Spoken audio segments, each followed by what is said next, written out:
கிறிஸ்துக்குள்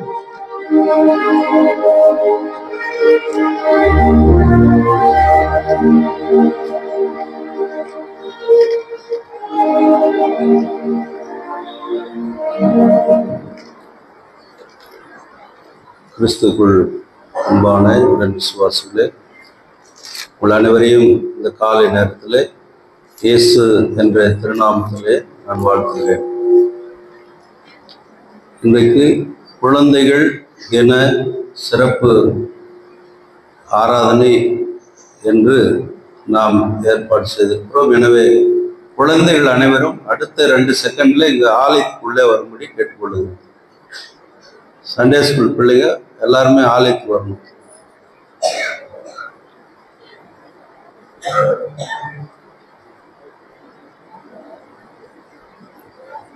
ஜெபம் செய்வோம். கர்த்தாவே உம் வசனமே எனக்கு கிரீடமே, கர்த்தாவே உம் வசனமே எனக்கு கிரீடமே,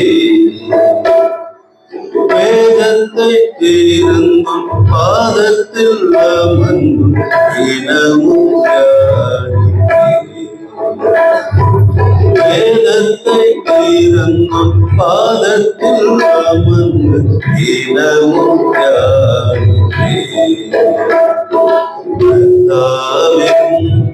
வசனமே எனக்கு கர்த்தாவின் வசனமே எனக்கு கிரீடமே, வேதத்தை தீர்ந்தும் பாதத்தில் அமர்ந்து தினமும் வேதத்தை தீர்ந்தும் பாதத்தில் அமர்ந்து தினமும் கர்த்தாவின் வசனமே எனக்கு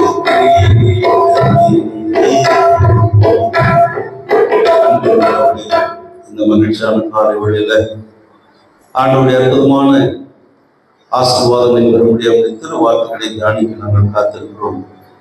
இப்பொழுதும் அடியை மறைத்து பேசும் நாங்கள் கேட்கிறோம்.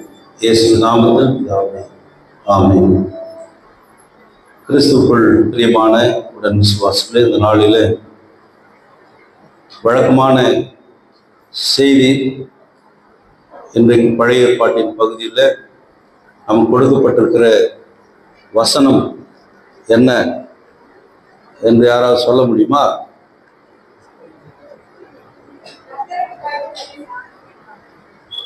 வழக்கமான, நான் சொல்றதை கரெக்டா புரிஞ்சுங்க. வழக்கமாய் நமக்கு வருகிற இந்த ஞாயிற்றுக்கிழமைக்குரிய பழைய ஏற்பாட்டின் பகுதி என்ன என்று சொல்ல முடியுமா? பார்த்து தானே சொல்றேன், கரெக்டா சொல்றேன் இல்லையா? மல்கியா அல்லது மலாக்கி 4ஆம் அதிகாரம் 1 - 6 வரை.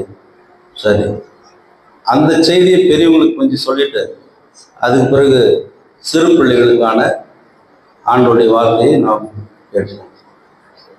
அதுக்குள்ளே சிறு பிள்ளைகளெல்லாம் வந்துடுவாங்கன்னு நினைக்கிறேன். ரைட்.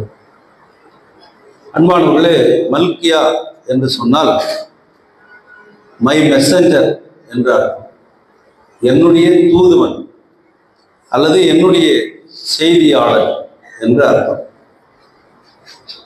அந்த செய்தியாளர் என்ன செய்தியை கொண்டு வருகிறான் என்று பார்க்கிற பொழுது, அன்றைக்கு இருந்த மக்கள், இறைவனுடைய பிள்ளைகள் என்று அழைக்கப்பட்ட மக்கள், வழிபாடுகளிலும் சொந்த வாழ்க்கையிலும் ஆசாரியர்கள் உட்பட, இறை ஊழியர்கள் உட்பட ஜனங்களை தீய வழிகளிலே நடத்தி கொண்டிருந்தார்கள். அந்த தீய வழியிலே நடக்கிற மக்கள் திருப்பி கடவுளுடைய மக்களாய் மாற வேண்டும், மனம் திரும்புதலின் வாழ்க்கைக்கு வர வேண்டும் என்பதற்காக மல்கியாவின் வழியாக கடவுள் ஒரு செய்தி அனுப்புகிறார். இந்த செய்தி என்ன என்று பார்க்கிற பொழுது 2 செய்தியை அனுப்புகிறார். முதல் செய்தி என்ன? கடவுளுக்கு எதிராக வாழ்கிற மக்களுக்கு எதிராக வரப்போகிற நியாய தீர்ப்பு, தண்டனை. அவருடைய நியாய தீர்ப்பு தண்டனையாக வரும். 2வது விஷயம், அந்த நியாய தீர்ப்புக்கு பிறகு கடவுளை நம்பி வாழ்கிற மக்களுக்கு ஒரு புதிய வாழ்க்கையும் அமையும். இது 2 செய்தி தான் அந்த மல்கியா புத்தகம் முழுவதும் இருக்கிற செய்தி.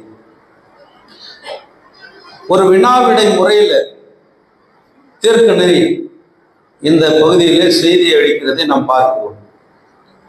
ஜனங்களுடைய மாய்மாலமான வாழ்க்கை,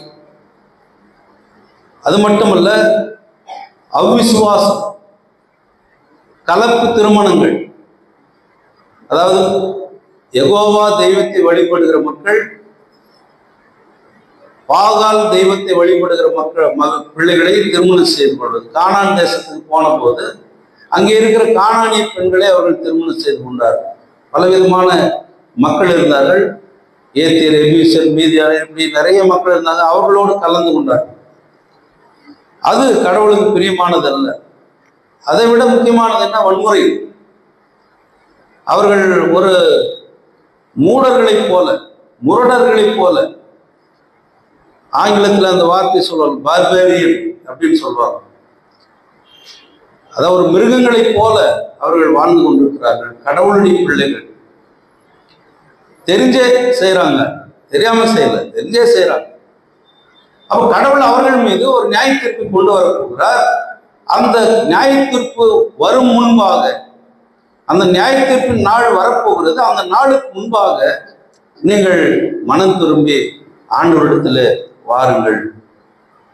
அந்த தீர்ப்பு பயங்கரமானதா இருக்கும். அதே நேரத்தில் கடவுளுடைய உடன்படிக்கையின் ஜனங்களாக அவரை நம்பி இந்த ரெமனன்ட் பீப்புள் என்று சொல்லக்கூடிய மீந்திருக்கிற ஜனங்கள், முரட்டாட்டமாக ஜனங்க ஒரு பக்கம் இருந்தாலும் ஒரு கூட்ட மக்கள் எப்படி இருப்பாங்க? கடவுளை நம்பி எப்பவுமே இருப்பாங்க ஒரு சில மக்கள். அந்த மக்கள் வாழ்வு பெறுவார்கள். அந்த கூட்டத்தோடு நாம் போய் சேர்ந்து கொள்ள வேண்டும் என்று நீங்கள் மனம் திரும்பி வாருங்கள் என்று ஒரு அழைப்பை கொடுக்கிறார். யார் சொல்றது? சேனைகளின் கர்த்தர் சொல்லுகிறார். ஆசீர்வாதமான வாழ்க்கை உங்களுக்கு இருக்கிறது என்ற செய்தியை அவர்களுக்கு சொல்லுகிறார். அன்பானவர்களே, நீங்கள் வீட்டிலே போய் அந்த பகுதியை இன்னும் நீங்கள் ஆராய்ந்து பாருங்கள்.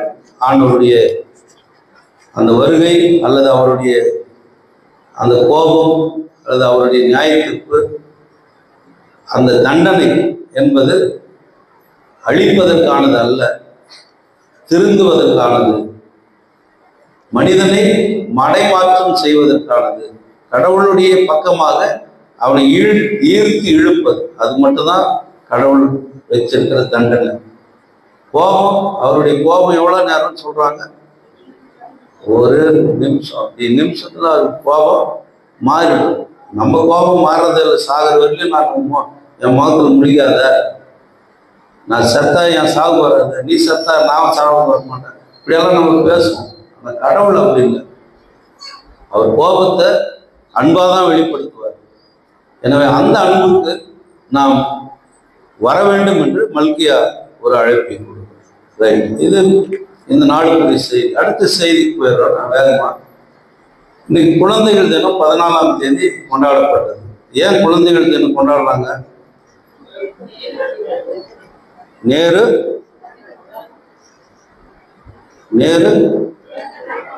பிறந்த நாள். நேரு பிறந்த நாள் நம்ம குழந்தைங்க தினம் வைக்கணும். குழந்தை மேல ரொம்ப அன்பா இருந்தாரு. நீங்கள்லாம் அன்பா இல்லை. நாம் அன்பா இருக்கிறோமா இல்லையா? நமக்கு தான் தெரியும். நம்ம குழந்தைங்க மேல நம்ம அன்பா இருக்கோம். மற்ற குழந்தைகள் மேல அன்பா இருக்குமா என்னன்னு தெரியாது. அப்ப அன்பா இருக்கிறவங்கள நம்ம எப்படி கூப்பிடுவாங்க நம்ம ஆளுங்க? அங்கிள்.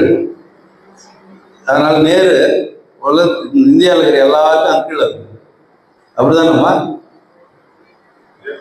நேரு மாமான்னு தானே சொல்றோம், அப்படிதானே? ரைட். அவருடைய பிள்ளைகளுக்கான ஒரு தினம், சிறுவர்களுக்கான குழந்தைகளுக்கான ஒரு தினம். ஏன்னா குழந்தைகளும் நிறைய ட்ரஸ்ட்ல இருக்கிறாங்க, அவங்களும் நிறைய ட்ரஸ்ட் இருக்கு, அவங்களுக்கும் அழுத்தம் இருக்கு, மன அழுத்தம் இருக்கு. அந்த பிள்ளைகளுக்கான ஒரு நாளை கொண்டாட வேண்டும் என்று அரசாங்கமே அது செய்யுது. பள்ளிக்கூடங்கள் அன்னைக்கு சிறப்பு நிகழ்ச்சிகளை நடத்துறாங்க. எல்லா பள்ளிக்கூடத்தில் இருக்கிற பிள்ளைகள் சந்தோஷമായ கலை நிகழ்ச்சிகளை டீச்சர்ஸ் நடத்துறாங்க. பிள்ளைகளுக்கு டீச்சர்ஸ் டான்ஸ் பண்ணிருப்பாங்க, டீச்சர்ஸ் தான் பாட்டு பாடியிருப்பாங்க. அப்படிதானே பிள்ளைகளை சந்தோஷப்படுத்துறது. இப்போ நீங்க சண்டே ஸ்கூல் டீச்சர்ஸ் டான்ஸ் போடுவாங்கன்னு நினைக்கிறீங்க இல்லையா? அவங்களுக்கு பதிலா வேற ஒரு டான்ஸ் போடுறாங்க. அவ பிள்ளைகளை உற்சாகப்படுத்துவது. ஏன்னா குழந்தைகள் கடவுளுடைய ஆசீர்வாதம் அப்படின்னு சொல்றாரு. ஆதி ஆகமத்துல பெற்றோர்களுக்கு, ஆதி பெற்றோர்களுக்கு, ஆதாம் ஏவாளுக்கு கடவுள் சொன்னது, நீங்க பலுகி பெருகி பூமியை நிரப்பணும். கடவுள் ஆசீர்வாதம். பலுகி பெருகினா என்ன? பிள்ளைகளை பெற்றுக் கொள்ளுங்கள் அப்படின்னு தான் அர்த்தம். அப்ப குழந்தைகள் என்பது கடவுள் தருகிற அந்த ஆசையாக இருந்தது. 127ஆம் சங்கீதத்துல நாம 3-4 வருஷங்கள்ல வாசிக்கிற பொழுது ஆண்டவரால் வருகிற சுதந்திரம் அது அப்படின்றாங்க. கருவின் கனி அவரால் கிடைக்கும் பலன் என்று சொல்லுகிறார். அது மட்டுமல்ல, குழந்தைகள் என்பவர்கள் யூதர்களுடைய பார்வையில் எப்படி இருந்தார்கள் அந்த காலத்துலன்னா கற்றுக்கொள்ளுகிறவர்கள். அவ்வளவுதான். குழந்தைகள் யாரு? கற்றுக்கொள்ளுகிறவர்கள். அந்த கற்றுக்கொள்ளுகிற குழந்தைகள் பெற்றோர்கள் அல்லது பெரியவர்கள், ஆசிரியர்கள் சொல்லுகிறதை அவர்கள் கற்றுக்கொள்ளுகிறார்கள். ஆனால் உபாகமம் 6ஆம் அதிகாரத்திலேயே போய் பார்த்தீங்கன்னு சொன்னா, உங்கள் பிள்ளைகளுக்கு கற்றுக் கொடுங்கள் அப்படின்ற வார்த்தையை சொல்லுகிறார். என்ன கற்றுக் கொடுக்கணும் பிள்ளைகளுக்கு? கடவுளுடைய கட்டளைகளை கற்றுக் கொடுங்கள், கடவுள் யார் என்பது கற்றுக் கொடுங்கள். அவ கற்றுக் கொடுத்தல் என்பது பெற்றோர்கள் முதலாவது அந்த இடத்துல நிற்கிறார். பிள்ளைகளுக்கு வீட்டிலேயே பாடம் சொல்லிக் கொடுக்கறது அவங்க தான், பெற்றோர்கள் தான். எப்படி பாடம் சொல்லிக் கொடுக்கணும்? பிள்ளைகளை கண்டித்து வளர்க்க வேண்டும் அப்படின்னு சொல்றாங்க. திருவசனம் நிறைய சொல்லுது. நீதிமொழிகளின் புத்தகத்துல இன்னைக்கு நம்ம வாசித்த 1ஆம் அதிகாரத்துல 7, 8, 9 வசனங்கள்ல என்ன சொல்லுகிறார்கள்? கர்த்தருக்கு பயப்படுவது ஞானத்தின் ஆரம்பம், ஞானத்தையும் சிக்ஷையும் மூடர் வெறுப்பார். மகனே, உன் தந்தையின் உபதேசத்தை கேள், உன் தாய் போதிப்பதை தள்ளாதே. என்ன காரணம் சொல்றாரு? அவை உன் தலைக்கு அழகிய கிரீடம், உன் கழுத்துக்கு சரப்பணி. கழுத்துக்கு சரப்பணி, நெக்லஸ், அதுதான் சரப்பணி. கழுத்துல நெக்லஸ் பண்ணுறீங்களா? அதான் சொல்றேன். அழகிய தலைக்கிரீடம். எது? தகப்பனுடைய போதனையும் தாயினுடைய சொல்லுவது. அப்ப இந்த வார்த்தைகள் பிள்ளைகள் பெற்றோர்களுக்கும் கடவுளுக்கும் அஞ்சி நடப்பதற்கான அழைப்பை கொடுக்கிறது. அப்ப கடவுளுக்கு அஞ்சி நடக்கிற பிள்ளைகளுக்கு ஞானம் சாதாரணமா வரும். ஞானத்தினுடைய ஆரம்பம் எங்கே இருக்கிறதுன்றாரு? கடவுளுக்கு பயப்படுகிற பயத்துல இருக்கிறது. கடவுளுக்கு பயந்த பிள்ளைகள் எல்லாம் நீங்க வேதத்துல பாருங்க, எல்லா பிள்ளைகளையும் பாருங்க. சாமுவேல் இல்லையா? கடவுளுக்கு பயந்து கடவுளோடு ஆலயத்திலே வளர்ந்து வாழ்ந்தோம். சகரியா எலிசபெத்தினுடைய மகன் யோவான் இயேசு குழந்தையாக இருக்கும்போது அப்படிதான் வளர்ந்தார்.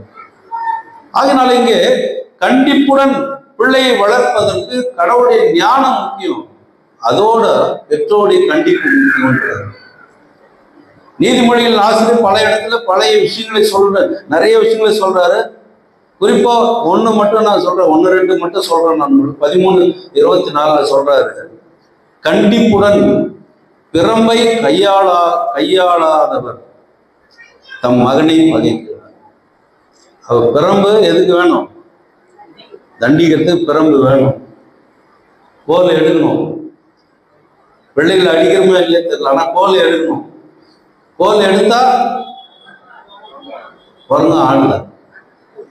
உங்க பிள்ளைகள் அதுல எல்லாம் சேர்க்கக்கூடாது. பிள்ளைகள் பயப்படுவாங்க, கோல் எடுத்தா பயப்படுவாங்க. அடிக்கிறோமா இல்லை அது ரெண்டாவது விஷயம். நான் அடிக்கடி நினைச்சு பார்க்குவேன். நம்ம முன்னாள் நம்முடைய ஐஏஎஸ் சபை சங்கத்துடைய பிரசிடென்டா இருந்தாரு JICI. அவர் தான் நம்ம இந்த சர்ச்சுக்கு படம் வெளியே இருந்தது. அவருக்கு பேரு கல்லுல பாருங்க. போதகர் இல்லத்தை அவர் தான் திறந்து வச்சுக்கிறார் 2002 ICI. அவங்க மனைவி அண்ணா கிறிஸ்டி அவங்க பேரு. அவங்க என்ன பண்ணுவாங்க தெரியுமா, ஸ்கேல் வச்சுருப்பாங்க, கட்ட ஸ்கேல்.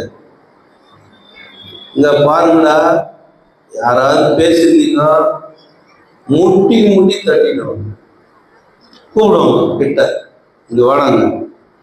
இத கூட கையை வச்சுன்னு முட்டி மேல அடிக்கிற மாதிரி வாங்குவாங்க. அடிக்கவே மாட்டாங்க. இல்லைன்னு சொன்னா என்ன தெரியுமா, ஒன்றும் ரொம்ப கோவம்ச்சுன்னா இங்கிருந்து உன்னை அடிச்சு தண்ணி தொட்டி தூக்கி போட்டுருவாங்க. தண்ணி தொட்டி அங்கே எதில் இருக்கும், கீழே மேலே ஃபர்ஸ்ட் ஃப்ளோரில் அது கிளாஸ், தண்ணி தொட்டியை தூக்கி போட்டுருவாங்க. பிறம்பை கையாளாத பிள்ளைகள் இன்னைக்கு எப்படி இருக்கிறாங்கன்னு உங்களுக்கு தெரியும். ஆசிரியர்கள் மாணவர்களை கண்டிக்கவே முடியல, மாணவன் ஆசிரியர் கண்டிக்கிறான். ஏதாவது கை வச்ச கம்ப்ளைண்ட் கொடுத்துருவோம் போயிடுறோம், போலீஸ் ஸ்டேஷன் கம்ப்ளைண்ட் கொடுத்துருவோம் போயிட்டு. அப்ப பிள்ளையுடைய கல்வி, பிள்ளையுடைய ஒழுக்கம், பிள்ளையுடைய வளர்ச்சி அது கெட்டு போகுது. ஆனால் நீதிமொழிகளுடைய ஆசிரியர் என்ன சொல்லுகிறார், பிறம்பை கையாள வேண்டும் என்று சொல்லுகிறார். பிறம்பை நீ கையாளலன்னு சொன்னா உன் பிள்ளைக்கு நீ தான் எதிரி அப்படின்றார். அவ பிள்ளையை நாம், நம்முடைய குழந்தைகளை எதிலே நாம் உற்சாகப்படுத்துகிறோம்? பொய் சொல்லுவதில்லா, திருடுவதில்லா, ஊர் சண்டையெல்லாம் வாங்கிட்டு வர்றது இல்லையா? எதில் நாம் உற்சாகப்படுத்துகிறோம் பிள்ளைகளை? அப்போ நாம் கவனத்தோடு கண்டிப்போடு வளர்க்கிறோம் பிள்ளைகள்.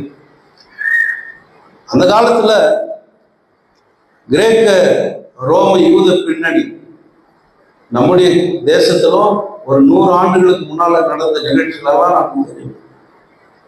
குழந்தைகளை, அதுல பெண் குழந்தைகள் வந்தாக கொண்டுடுவாங்க. பெண் குழந்தைகளை கொண்டுடுவாங்க. பெண் சிசு கொலை தமிழ்நாட்டுல உசிலம்பட்டி ஃபேமஸ் அது இல்லையா? உசிலம்பட்டியில இது மாதிரி நிறைய கழிப்பலை ஊற்றி கொலை செஞ்ச நாட்கள் உண்டு. இப்போ பெண் குழந்தை கொலை, குழந்தைகளை பலியிடுதல் இல்லையா? மந்திரம் பண்றாங்கல்ல, குழந்தைகளை பலியிட்டாங்க அப்படின்றாங்க. அதுல நீங்க பாருங்க, இந்த போர் சூழல் வருவது, சண்டை நடக்குது இல்லையா? 2 நாடுகளுக்கு சண்டை நடக்கும்போது அதிகமா யார் பாதிக்கப்படுறது? பிள்ளைகள் தான் பாதிக்கப்படுறாங்க. பிள்ளைகள் தான் அப்பாவி பிள்ளைகள். எத்தனையோ ஆயிரக்கணக்கான மக்கள் இஸ்ரேல் பாலஸ்தீன சண்டையில செத்து போயிட்டாங்க. ஒரு இடத்துல ஒரு பாம்பு பிளாஸ்ட் ஆகுது, அப்பாவி குழந்தைகள் இறந்து போறாங்க. மண் சரிவு, அப்பாவி குழந்தைகளை பெரிய தப்பிச்சுன்னு ஓடிடுவாங்க, குழந்தைகள் தப்பிக்க முடியாது. அப்ப பிள்ளைகளை வைத்து நாம் பார்க்கிற பொழுது அவர்கள் இன்னும் கொஞ்ச காலத்துக்கு முன்னாடி கூட அது நடக்குதுன்னு சொல்றாங்க, ஆனா நமக்கு தெரியல. சின்ன பிள்ளைகளெல்லாம் கடத்திட்டு போயிட்டு ஓணம் மூன்றவர்களை மாற்றி பிச்சை எடுக்க வைக்கிறது இல்லையா? அது திரைப்படங்கள்ல எல்லாம் காட்டுறாங்க, சமூக அவலங்கள் இப்படி எல்லாம் இருக்கு அப்படின்னு. பிள்ளைகளை ஊனமுறை செய்து பிச்சை எடுத்து அதை காசு சம்பாதிக்கும். பிள்ளைகளை கொலை செய்யற செய்தியெல்லாம் இந்த வேதத்தில் நிறைய இருக்கு இல்லையா? ராமாவில் அழுகுரல் கேட்டேன். என்ன ராமாவில் அழுகுரல்? இயேசு பிறந்த போது நிறைய குழந்தை செத்து போச்சு. இயேசு பிறந்த உடனே என்ன சட்டம் போட்டான் ஏறுவது? ஆண் குழந்தைகளெல்லாம் போட்டு தள்ளுறான். ஏன்னா யூதருடைய ராஜா எனக்கு எதிர யாரும் பிறந்திருந்தது, யாரும் கண்டுபிடிக்க முடியல. கிழக்கு சாஸ்திரத்துக்கு தப்பிச்சுன்னு வேற பக்கம் போயிட்டான். இப்ப எப்படி கண்டுபிடிக்கிறது? இருக்கிற எல்லா குழந்தையும் சாகடிச்சுட்டு சரியா போகுது. இனப்பெருக்கம் அதிகமாகுது, எகிப்தியருடைய இனப்பெருக்கம் அதிகமாகுதுன்னு சொல்லிட்டு அன்னைக்கு பார்வோன் ராஜா உத்தரவு போட்ட ஆண் குழந்தையெல்லாம் சாகடிச்சுட்டு. இப்போ அதேதான். குழந்தைகள் என்பவர்கள் நாம நினைக்கிற மாதிரி கடவுளுடைய சுதந்திரம், கடவுளுடைய பலன் அவர்கள் என்பதை நாம் உணர்ந்து கொள்ள வேண்டும். இப்படிப்பட்ட பிள்ளைகள் கற்றுக்கொள்வதற்கு அப்படின்ற காலம் போய் இயேசுவின் காலத்துல பிள்ளைகள் மற்றவர்களுக்கு கற்றுக் கொடுக்க ஒரு செய்தியை கொண்டு வருகிறார் இயேசாண்டவர். என்ன செய்தி கொடுக்கிறார்? ஒரு பிள்ளையை கொண்டு வந்து முன்னால நிறுத்தி, இந்த பிள்ளைய மாதிரி நீங்க மாறணும் இல்லைன்னு சொன்னா நீங்க விண்ணரசுக்கு போக முடியாது, பரலோகத்துக்கு நீங்க போக முடியாது. இந்த குழந்தைய போல நீ மாறணும். அப்ப குழந்தைகள் பரலோக ராஜ்யத்துக்கு ஒப்பிட்டு குழந்தைகளிடத்திலே கற்றுக்கொள்வதற்கான செய்திகளை இயேசாண்டவர் வேறு பக்கமாக திசை திருப்புகிறார். பிள்ளைகள் தான் கற்றுக்கொள்ள வேண்டும் இல்லை, பிள்ளைகளிடத்தில் நாம் கற்றுக்கொள்ள வேண்டிய நிறைய விஷயங்கள் உண்டு. அதைதான் இயேசாண்டவர் தன்னுடைய அருளுரையிலும் சரி, தன்னுடைய வாழ்வியலிலும் சரி அதை வெளிப்படுத்துகிறார். மார்க் 10ஆம் அதிகாரம் வாசித்து கேட்ட அந்த சுவிசேஷ பகுதியில் சடங்காச்சாரம் பார்க்கிற சீடர்கள் இயேசுவை தொந்தரவு பண்ணாதன்னு பிள்ளைகளா நிறுத்துறாங்க. ஆனா இயேசு விசனப்படுகிறார், பிள்ளைகளை என்னிடத்தில் வருவதற்கு இடம் கொடுங்கள். ஏனென்றால் கடவுளுடைய அரசு அப்படிப்பட்டவர்களுடையது. அவ குழந்தைகள் அப்படின்னு சொன்னாவ நாம அவருடைய தூய்மை, அவருடைய என்ன சொல்றது, கள்ளங்கபடம் இல்லாத சூழல், இதுதான் மேலோங்கி நிற்கிறது. அப்போ ஒரு மனிதனை இறையரசுக்கு இட்டு செல்லுகிற அந்த யூதருடைய எண்ணத்தை தவிடுபொடியாக்கி தகர்த்து இந்த பிள்ளைகளை போல நீங்க மாறணும். நீங்க பக்தியா வாழ்றதுனால இல்லை, நீங்க காணிக்கை தசமாக செலுத்துறதுனால இல்லை, புண்ணிய இடங்களுக்கு செல்வதனால இல்லை, நீங்கள் பிள்ளைகளை போல நீங்கள் மாற வேண்டும் என்று சொல்லுகிறார். அப்ப சிறு பிள்ளை போல ஒருத்தர் இறையரசை ஏற்றுக்கொள்ளணும்னு சொன்னா என்னத்துல வர முடியாது அப்படின்றார். அன்பானவர்களே, நீதிமொழிகளில் ஆசிரியர் ஞானத்தை ஒரு குழந்தை போல பாவிக்கிறார். ஞானத்தை அவர் ஒரு குழந்தை போல பாவிக்கிறார். நீதிமொழி 8:30 ஒரு குழந்தையாக அது தன்னை பேசுகிறது. ஞானம் ஒரு குழந்தை போல கற்றுக்கொள்கிறது. ஆகினாலே பிரியமானவர்களே, அவர்களிடத்தில் இருக்கிற சிறப்பு பண்புகள் சிலவற்றை நாம் என்ன எப்போ யோசிக்கணும். முதலாவது காரியம் என்னன்னா, குழந்தை போல தாழ்மையா யாரும் வரமாட்டாங்க. ரொம்ப தாழ்மையா இருப்பாங்க பிள்ளைங்க. சுட்டி பிள்ளைங்க இருப்பாங்க, சில பேர் வேற மாதிரி இருப்பாங்க இல்லையா. ஒரு 3 நாளைக்கு முன்னாடி பேரனை மட்டும் ஒரு டெத்துக்கு போயிருந்தேன். உறவினர் ஒருத்தர் இறந்துட்டாங்க. அப்போ எங்க சித்தி பையன் ஒருத்தான், சின்ன பையன், அவன் நான் தூக்கி வளர்த்த பையன், அவனை பிடிச்சுன்னு ஒருத்தர் தாத்தா தாத்தான்னு கேட்டுக்கிறான். நான் சொன்னேன், ஏடா இது என்ன, என் பேரன் அண்ணா அப்படின்னா. என்னடா இது, பேரன் பைத்தி 7 வயசு ஆயிடுச்சுடா. அப்ப அந்த அந்த அந்த குழந்தை என்ன பண்றான், தாத்தா எனக்கு பட்டாசு வாங்கி தாத்தா, அங்க பட்டாசு வச்சுக்கிறாங்க. அந்த தெருவு உள்ள நுழையும்போது ஃபர்ஸ்ட் கடை பட்டாசு கடை தான். அந்த தெருவில் அவன் பட்டாசு வாங்கி கொடுப்பான். நான் சொன்னேன், டேய் பட்டாசு வாங்கி பாக்கெட் போட்டு வெடிச்சுன்னா அவ்வளோதான்டா அப்படின்னா, நான் பாக்கெட் போட்டுருவோம்.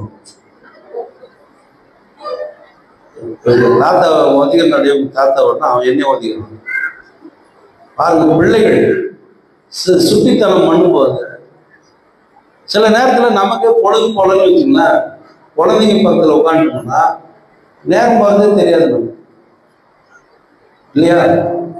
அப்போ குழந்தைகளுடைய தாழ்மை, குழந்தைகளுடைய சுட்டித்தனம், குழந்தைகள் செய்கிற அந்த சின்ன விஷயங்கள் எல்லாம் நமக்கு ரொம்ப ஆசையா இருக்கும். அப்படிப்பட்ட தாழ்மையுடையவர்கள், அப்படிப்பட்ட பிள்ளைகள், கவனம் இல்லாமல் வாழ்கிற அந்த பிள்ளைகள் தான் பரலோகத்திலே பெரியவர்களாக இருப்பார்கள். யார் பெரியவன் அப்படின்ற சீடர்களுக்குள்ள ஒரு சட்டம் வந்துச்சு. நான் பெரியவனா நீ பெரியவனா அப்படின்னு பேசிட்டு இருக்கும்போது ஏசாண்டவர் கூப்பிடுறாரு அவங்களுக்கு. மத்திய 18ஆம் அதிகாரத்துல, என்னப்பா உங்களுக்கு பிரச்சனை, என்ன விஷயம், வாங்க, என்ன பண்ணுங்க, இந்த மாதிரி விஷயம். அப்போ ஒரு குழந்தைய கூப்பிட்டு நிற்க வச்சுட்டு, இந்த குழந்தையை போல இருக்கிறவங்க தான் கடவுளுடைய ராஜ்யத்திலே பெரியவர்களாய். இந்த சிறியர்கள் ஒருவனுக்கு எதை செய்யணும்? இந்த சிறியர்கள் யாரு? குழந்தைகளே சேர்க்கணும். அப்ப குழந்தைகளுடைய வளர்ச்சி, எதிர்காலத்தினுடைய சந்ததி அவங்கதான், எதிர்காலத்துடைய திருச்சபை அவங்கதான். அதனாலதான் நான் சொல்றது, இந்த ஆராதனை நேரத்துல நமது ஆரம்பம்ன்றத பார்க்கணும். பிள்ளைகள் முடிக்கும் போது பார்க்கணும் ஆசீர்வாதத்தை. ஆரம்பத்துல இருந்து கடைசி வந்து இந்த சர்ச்சில் உட்காந்து அவன் என்ன நடக்குதுன்னு பார்க்கணும் அந்த குழந்தை. அப்பதான் அவனுக்கு ஆராதனை முறை கற்றுக் தெரியும் அவனுக்கு, இல்லைன்னா தெரியாது. நான் போற சபையில எல்லாம் சொல்லுவேன், நான் இந்த சண்டே ஸ்கூல்ல எல்லாம் சர்ச்சு முடிஞ்சு போய் நடத்துங்க, அரை மணி நேரம் உட்காந்துட்டு போங்க, என்ன அதனால என்ன தப்பு இல்லையா? 8 மணிக்கு முன்னாடி வாங்க, முடிச்சுட்டு போங்க. ஏன்னா பிள்ளைகள் இந்த ஆராதனை ஒழுங்குகளை அவர்கள் கற்றுக்கொள்ள வேண்டும்.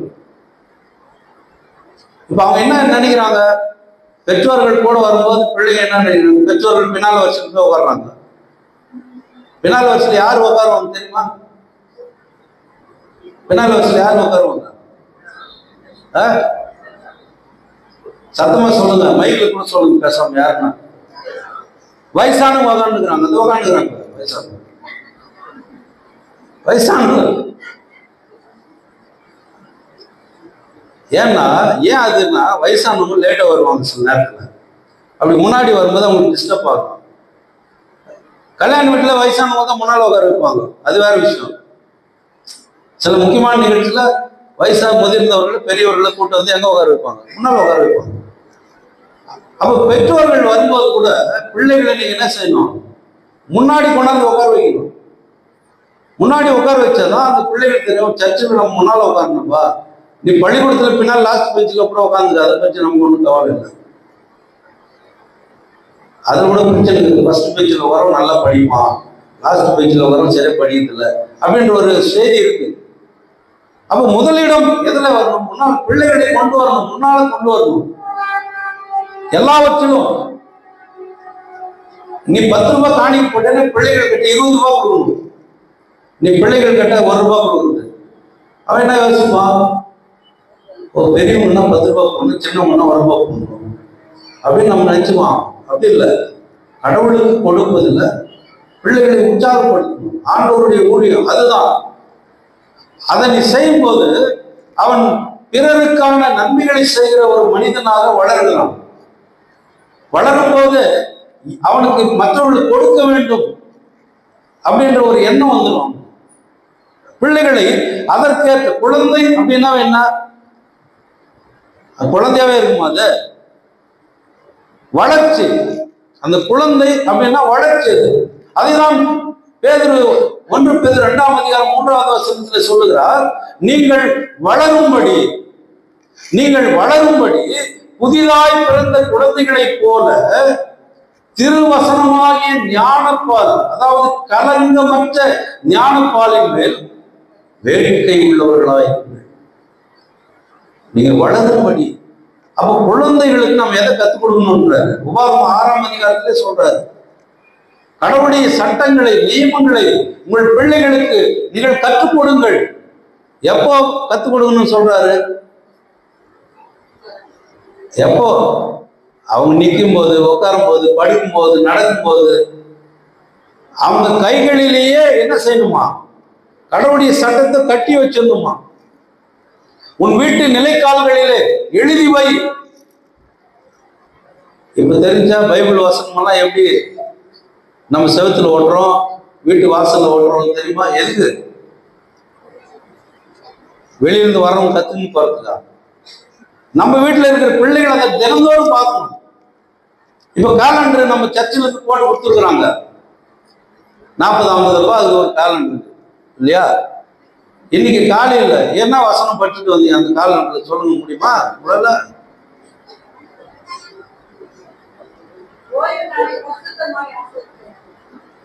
ஓய்வு நாளை பரிசுத்தமாய் ஆசீர்வதி. இன்னைக்கு அந்த டேட்ல அது இருக்குதான்னு செக் பண்ணுங்க. அடுத்த வாரம் பேபேக்கு ஒரு பரிசு கொடுத்துருந்தோம். இப்பயே பாத்துங்கன்னா பார்த்து யாருன்னா பார்த்துக்கணும். லீவ் போட்டுக்கிறேன் பாரு கேலண்டர், லீவ் போட்டுக்கிறேன் பாக்க கேலண்டர். எதுக்கு கேலண்டர்? தினந்தோறும் அக்கா பரிசு கண்டிப்பா கொடுத்துருவோங்க கரெக்டா இருந்தா. ஏன் அப்ப அந்த கேலண்டரை நீங்க வீட்டுல சும்மா மாட்டி வைக்கிறதுக்கு இல்லை, சோறு இல்லை.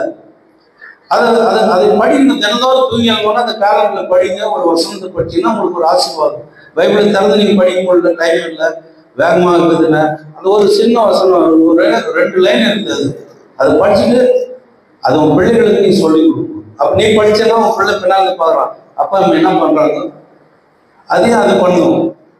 நீ படிக்காத நீ போயிட்டேன்னா நான் வந்து போயிருக்கேன், அவ்வளவுதான். அப்போ பிள்ளைகள் புதிதாய் பிறந்த குழந்தைகளின் மேல எப்படி அந்த திருவசனமாகிய களங்கம் இல்லாத ஞானப்பாலின் மேல நம்ம வாஞ்சி என்ற ஒரு அழைப்பு நம்ம பிள்ளைகள். பெற்றோர்கள் இதெல்லாம் செய்யறாங்க. பிள்ளைகள் என்ன செய்யறாங்க? பிள்ளைகள் பெற்றோர்களுக்கு கீழ்ப்படியும், அவ்வளவுதான். பிள்ளைகள் பெற்றோர்களுக்கு கீழ்ப்படியும். அந்த கீழ்ப்படிதல் தான் கடவுளுக்கு அஞ்சி நடப்பது அப்படின்றது. அது அஞ்சி நடப்பதுன்னா என்ன? கீழ்ப்படிதல் தான். அப்படி கடவுளுக்கு கீழ்ப்படிந்தா ஆட்டோமேட்டிக்கா யாருக்கு கீழ்ப்படிவார்? பெற்றோர்களுக்கு கீழ்ப்படியும். அப்ப கீழ்ப்படிதல் ரொம்ப முக்கியம். இதுதான் இறை நீதியை வலியுறுத்துகிற காரியம். நிறைய வசனம் இருக்கு. எபேசியர் 6ஆம் அதிகாரத்துல முதல் 3 வசனம், கொலோசியர் 3:20 பிள்ளைகள் பெற்றோர்களுக்கு கீழ்ப்படி, இது நன்மை தரும். உன் வாழ்க்கை நீடிக்கும். 4வது கட்டளை, the 4th commandment says, நீ நன்றாய் இருப்பது, நீ நெடுநாள் இருப்பது, தகப்பனை தாயும் கனம் பண்ணு. கடவுள் நம்மை கனம் பண்ணுகிறவர் இல்லையா? நீ கனம் பண்ணு, கடவுளை கனம் பண்ணு. எதுக்கு? நீ நல்லா இருக்க, நீ நன்றா இருக்க. அப்போ பெற்றோர்கள் பிள்ளைகளுக்கு என்ன செய்யறாங்க? அவர்கள் நடக்க வேண்டிய வழியில நீங்க பிள்ளைகளை நடத்துங்க. 22வது அதிகாரம் 6வது வசனம் நீதிமொழிகள் சொல்றாரு, பிள்ளையானவன் நடக்க வேண்டிய வழியிலே நடத்து. அப்படி நீ நடத்தும் போது அவன் முதிர் வயதிலும் அதை விடாது இருப்பான். அதுதான் நம்ம ஊர்ல சொல்றாங்க, 5ல் விளையாதது 50ல் விளையாது. இதுதான் வசனம். அது நீ சின்ன குழந்தையில அவன் சொல்லி கொடுத்தா அவன் வயசாயிட்டு கூட அது என்ன செய்வான்? அத சொல்லுவான். எனக்கு தெரிந்த ஒரு சகோதரன் நம்ம கருணாகரன் லுத்தரன் சர்ச் மேட்டுப்பாளையத்தில் இருக்காரு. சமீப காலமா அவரோடு நான் கொஞ்சம் நெருக்கமா, அவர் இந்த மின்சார துறையில கான்ட்ராக்டர் எடுக்கிறார் தம்பி. அவரு ஒரு நாள் முதல் முறையை சந்திக்கும் போது எனக்கு தெரியுதா அப்படின்னு நான் கேட்டேன். எனக்கு தெரியுமா உங்களுக்கு அப்படின்னு கேட்டேன். ஐயா உங்களை போய் தெரியாது இருக்குமா? நீங்க ஒரு 10-15 வருஷத்துக்கு முன்னாடி எங்க சர்ச்சுக்கு நீங்க வந்துக்கிறீங்க, மேட்டுப்பாளையம் சர்ச்சுக்கு. அப்போ நீங்க ஒரு செய்தி சொன்னீங்க. அது என்ன செய்தி? எங்க அக்கா என்னை படிக்க வச்சாங்கோ சின்ன வயசுல அப்படின்னு நீங்க சொன்னீங்க ஒரு வார்த்தை. அது இன்னைக்கு எனக்கு ஞாபகம் இருக்கு அப்படின்னு அந்த தம்பி சொன்னாரு. எனக்கு ஆச்சரியமா இருக்குது. எப்போ நம்ம ஒரு 10-15 வருஷத்துக்கு முன்னாடி சொன்ன ஒரு செய்தி அந்த தம்பி இப்போ ஞாபகத்துல வந்து சொல்றாரு நம்மன்னு சொன்னா, அப்ப நம்ம சொல்லுகிற செய்தி ரொம்ப முக்கியம். நம்ம எதை சொல்றோமோ அது அவர்களுக்கு ஏற்புடையதாக அல்லது அவருடைய வாழ்க்கைக்கு அது சரியா வரும்போது அது சரியா இருக்கும். நீங்க ஆண்டவருடைய வார்த்தையை பிள்ளைகளுக்கு நீங்க சொல்லுங்க. பெரியவர்களை மதிப்பதற்கு கற்றுக் கொடுங்க. பெரியவர்கள் பார்த்தா மரியாதை செய்யணும்னு சொல்லி கொடுங்க. ஐயரப்பா தோதர் மண்ணு சொல்றீங்களா? ஏன் அது உங்க மாமா பார்த்து சொல்ல, உங்க பெரியப்பா பார்த்து சொல்ல, உங்க சித்தப்பா பார்த்து சொல்ல. ஐயருக்கு மட்டும் சொல்லாதீங்க. நீங்க சண்டை போடுங்க, அதை பத்தி எப்படி இல்லை. நீங்க சண்டை போடுங்க, முறுகிட்டு போங்க, பேசாது போங்க, கை நலிக்காது போங்க, கால் நலிக்காது போங்க. ஆனா பிள்ளைகளை உறவுகள் இந்த புடவை கடையில் மட்டும் போடுறான். உறவுகள் மேம்பட போத்தீஸ் பட்டு சேலை இல்லையா? அப்போ உறவுகள் மேம்படணும்னா பெரியோர்களை மதிப்பது, பிள்ளைகளுக்கு நாம் என்ன செய்யணும்? கற்றுக் கொடுக்க வேண்டும் நல்ல வழியில. அப்போ ஒரு கட்டுப்பாடோடு வளர்த்து அறிவு பூட்டி அந்த பிள்ளையை இறைவனுடைய பண்புகளோடு வளர்க்க வேண்டும். அதுதான் பெற்றோர்களுக்கான கடமை. பிள்ளைகளுக்கான கடமை என்ன? பெற்றோர்கள் இன்னொரு முக்கியமான விஷயத்தை சொல்றாரு, உங்க பிள்ளைகளை கோபப்படுத்தாதீங்க, உங்க பிள்ளைகளை கோபப்படுத்தாதீங்க. அதுதான் பிள்ளைகளுக்கும், உங்க பெற்றோரை கோபப்படுத்தாதீங்க இல்லையா? உங்க பிள்ளைகளுக்கு பெற்றோர்கள் என்னெல்லாம் செய்வாங்க, எல்லா காரியங்களும் செய்யறாங்க. தாயின் தகப்பன என்னென்ன காரியங்கள் செய்யணும் செய்யறாங்க. தன்னை வருத்தி தன் ரத்தத்தை பாலாக்கி உனக்கு உணவூட்டி உன்னை என்ன செய்ய, உன் தாய ஓ கிழவி அப்படின்னு சொல்லாது, உன் தாய ஓ கிழவின்னு சொல்லாது. அது பெரிய குற்றம்ன்றாரு. நம்ம தாய் கிழவின்னு சொல்லுவோம், அது வேற, அதுவே தப்புன்றாரு. கிழவினே சொல்லாத. அன்பானவர்கள், இங்கே நல்லொழுக்கம் பெற்றோர்கள் பிள்ளைகளுக்கு முன்மாதிரியா இருக்க வேண்டும். அதே போல பிள்ளைகள் பெற்றோர்களுக்கு அடங்கி கீழ்ப்படிந்து ஞானம் பெற்றுக்கொள்ளுகிற ஒரு கடவுளுடைய பிள்ளைகளாக, அதை தான் சொல்றாரு அவர். உன் தந்தையின் உபதேசத்தை கேள், உன் தாய் போதிப்பதை தள்ளாத. பிள்ளைகளுக்கும் பெற்றோர்களுக்கு இருக்கிற அந்த உறவு முக்கியமான ஒரு செய்தி என்ன தெரியுமா? பிள்ளைகள் பெற்றோர்களை பராமரிப்புதான். எப்போ? அவங்க வயதான காலத்தில் அவங்களுக்கு நீ ஒன்றும் செய்ய வேண்டியதில்லை. எம்மா நல்லா இருக்கியா, என் பொருளை வந்து என்னை நல்லா இருக்கியான்னு கேட்பாங்க. நான் அடிக்கடி சொல்லின்னு இருப்பேன். நம்ம அம்பலான் தெருவில் ராபர்ட் ராஜசேகர் நாயுடு இருந்தார், தெரியுங்களா உங்களுக்கு? அவங்க பாட்டி, அந்த அவங்களுடைய அக்காங்க 2 பேர். ஏன்னா அவங்க பேர் தெரியுமா உங்களுக்கு? கங்காம்மா, பாப்பாம்மா. இந்த கங்காம்மா பாப்பாம்மாவும் நான் நாகர்கோவிலில் 4 வருஷம் படிக்கும் போது இந்த கிறிஸ்துமஸ் டிசம்பர் மாதத்தில் உட்காந்து தினமலை, இந்த சுந்தரானவங்களுக்கு 10ல் ஒரு தினம் இருப்பாங்க. அந்த தினமலை வாங்குவா பாப்பாம்மா என்னை பார்த்துட்டா, டே எப்பா வட்டியா, என்னம்மா, ஏய் சும்மா உட்காந்து என்னத்துக்கு நீ உட்காந்துக்கிற, தம்பி என்ன கொடுத்தாங்க, தம்பி கொடுத்தான்னு ஒரு பழைய பழம் ஒன்றும் ஒரு கவர் கொடுக்குவாரு. நீங்க நம்ப மாட்டீங்க, அது பிரிச்சு பார்த்தா 50 ரூபா தான், 50 ரூபா தான் இருக்கும். அதை வாங்கி பார்க்கணும், அவங்க சந்தோஷப்படுவாங்க பாருங்க. ஐயோ என் தம்பி குத்தாங்கிறான், என் தம்பி குத்தா, போற போறலாம் நீ வச்சு கூப்பிட்டு சொல்லுவாங்க. நான் சொல்லுவேன், ஏன்னா 50 ரூபா குத்தாங்கிறான் தயிர், இதுக்கு போய் நீ எவ்வளோ, எப்பா தெரியாது, என்னை நினச்சுங்கிறான், அதே பெரிய விஷயம், என்னை நினச்சுங்கிறான், அதே பெரிய விஷயம். இப்போ சமீபத்தில் நான் நாகர்கோவில் போகும்போது ராபர்ட் ராஜசேகரனுடைய பையனை பார்த்தாங்க. ஒரு நாகர்கோவில் சபை சங்கத்தில் எக்ஸிக்யூட்டிவ் மெம்பர் ஆகிட்டு இருந்தார். வெளிநாட்டிலேருந்து வந்து செட்டில் ஆகிட்டு இருந்தார், எக்ஸிக்யூட்டிவ் மெம்பர் ஆகிட்டு. திடீர்னு காரில் வந்து நிற்க வச்சு ஐரா தோத்துற ஐரான்னாரு. அந்த ஆளுக்கு எல்லாம் முடிவு முட்டு தாடி எல்லாம் ஒட்டுங்கிறார். எனக்கு சரியா அடையாளம் தெரியல. அது இன்னொரு பையனை எனக்கு கரெக்டாக கண்டுபிடிச்சிடுவான், இவர் சரியா தெரியல. ஆனால் யாருன்னா நீங்கன்னா, என்ன நம்ம ஊருக்காரர் மறந்துட்டே, நீ நான் தான் ராபர்ட் பையன், ஐயோ நான் மறந்துட்டேன் சாரி. ஏன் இது சொல்றேன்னா, பெரியவர்கள் பெற்றோர்கள், நான் எங்கள் அப்பா கூட சாகர் வெளி பட்டு படிக்காத இருப்பாங்க. என்ன வேணா நீ கூட அவருக்கு அதை பற்றி சந்தோஷப்படவே மாட்டார். பாய்ட்டு ஒரு 50 ரூபாய் 100 ரூபாய் வச்சிருப்பாரு, 50 மகன் ஆயிடுவார். பட்டு பட்டி எடுக்கும்போது என் கண் கூட பார்த்தது நான் சொல்றேங்க. ஐரம்மா சாட்சி இருக்கிறாங்க. எதுவுமே பணம் வாங்கி போய் கொடுத்தாலே, எது மருந்து மாத்திரை வாங்கி கொடுத்தா அதெல்லாம் சந்தோஷப்பட மாட்டாங்க. ஒரு 100 ரூபாய் பாய்ட்டு வைப்பாரு, அவன் ரொம்ப சந்தோஷம் தலையாடுவாங்க. அவங்க என்ன விருப்பம்? பெற்றோர்கள் பெரியவர்கள். ஆனா இன்னைக்கு அப்படி இல்லை. எல்லாருமே இன்னைக்கு பிள்ளைகள் இந்த பெற்றோர்களை விட்டுட்டு வெளிநாடுகளில் போய் சம்பாதிப்பதற்கு, பணம் சம்பாதிப்பது, குடும்பத்தோடு போயிடுறாங்க வெளிநாடுகளில்.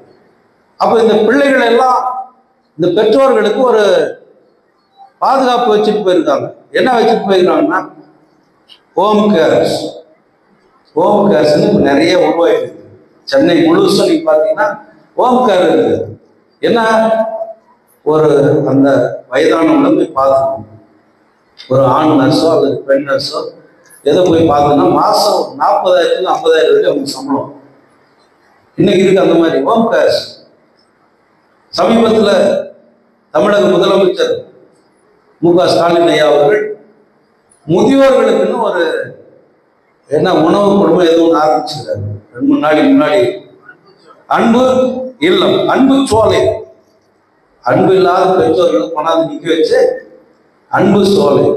அந்த அன்பு சோலையாவது அன்பு சோலையா இருக்கணும். அதிகாரிகளும் அங்க இருக்கிற மக்களும் அவங்களுக்கு உலகத்தெல்லாம் எடுத்து போட்டு அந்த அன்பு சோலை அன்பு சோலையாக இருக்கிறது. ஆட்சியாளர்கள் நல்லதுதான் பண்றாங்க. நடுவில் இருக்கிற மக்கள் என்ன பண்றாங்க, அதை துஷ்பிரயோகம் பண்றாங்க. ஏன் சொல்றோம், முதியோர்களை பராமரிக்கிறது நம்ம பெற்றோர்கள். பெற்றோர்களை பராமரிக்கணும். கடைசி காலத்துல அவர்கள் அவங்க ஒரு சொல்லு மட்டும்தான் எதிர்பார்ப்பாங்க. நம்ம எதுவுமே எது கொடுத்தாலே அவங்க எதிர்பார்க்க மாட்டாங்க. அம்மா நல்லா இருக்கிறேம்மா, சாப்பிட்டேம்மா, தூங்கியம்மா, மருந்து போட்டியம்மா, மாத்திரை போட்டியம்மா, இதெல்லாம் நீ கேட்டுட்டு வாங்க பாருங்க.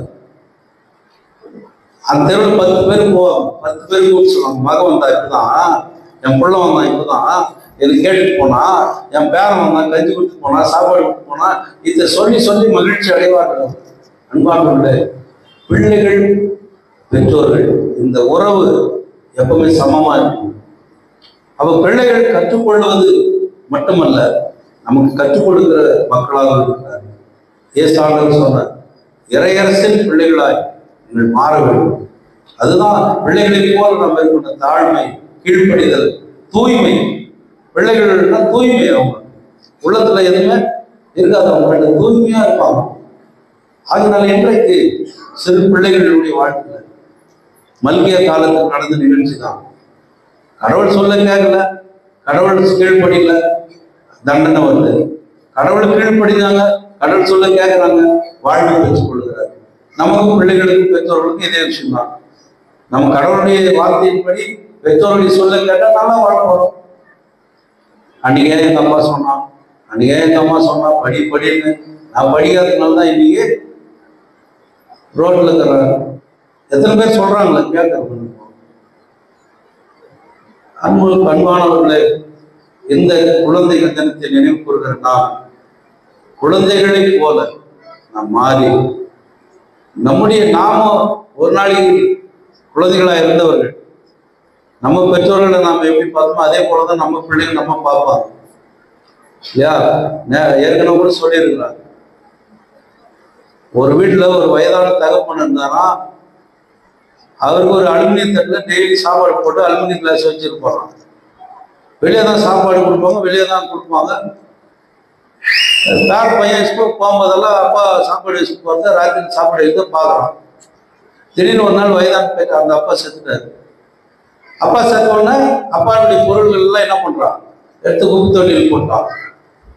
எல்லாத்தையும் குப்பை தொட்டில் போட்டுட்டோன்னா மறுநாள் காலையில் பார்த்தா குப்பை தொட்டில் போட்ட ஒரு தட்டும் கிளாஸும் வாசல் இருக்குது.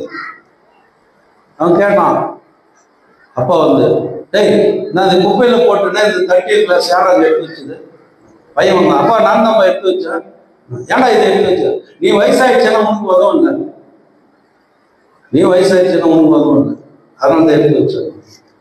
பிள்ளைகள் இன்னைக்கு ரொம்ப ரொம்ப ஷார்ப்பா இருக்கிறாங்க. அதனால நாமும் ஷார்ப்பா இருக்கோம். பிள்ளைகளுடைய அந்த வாழ்க்கையில நாம் ரொம்ப முக்கியமான இடத்துல இருக்கோம். நம் கொடுக்கப்பட்ட பிள்ளைகள். நான் சில நேரத்தில் யோசிப்பேன், இந்த 2 பசங்களை வச்சு நம்ம படாத பாடுபாங்க, 40 பசங்களை வச்சுன்னு இந்த வாத்தியாருக்கு எவ்வளவு பாடுபடுவாங்க யோசிப்பாருங்க. ரொம்ப கஷ்டம். அப்ப நாங்க கூட தான் பாடுபடுறோம். இந்த நர்ஸுங்க பேஷண்ட்டுகளை வச்சு நாங்க பாடுபடுறோம் தெரியா? எல்லாரும் தான் கஷ்டம், எல்லாருக்கும் தான் பாடுகள். ஆனால் அதை மகிழ்ச்சியோடு செய்யும்போது அந்த பிள்ளையுடைய வளர்ச்சிக்கானது இது, அந்த பிள்ளையுடைய வாழ்க்கைக்கானது இது என்று நாம்